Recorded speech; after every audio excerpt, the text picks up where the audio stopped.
So, ask yourselves, what is the best pet to have?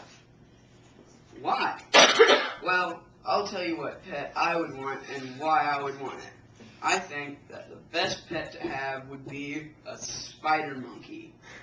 Dude, you could, no, listen. You could train it to grab anything that you want. If you wanted to take him on an airplane, just put him in your bag and you can train him to be quiet.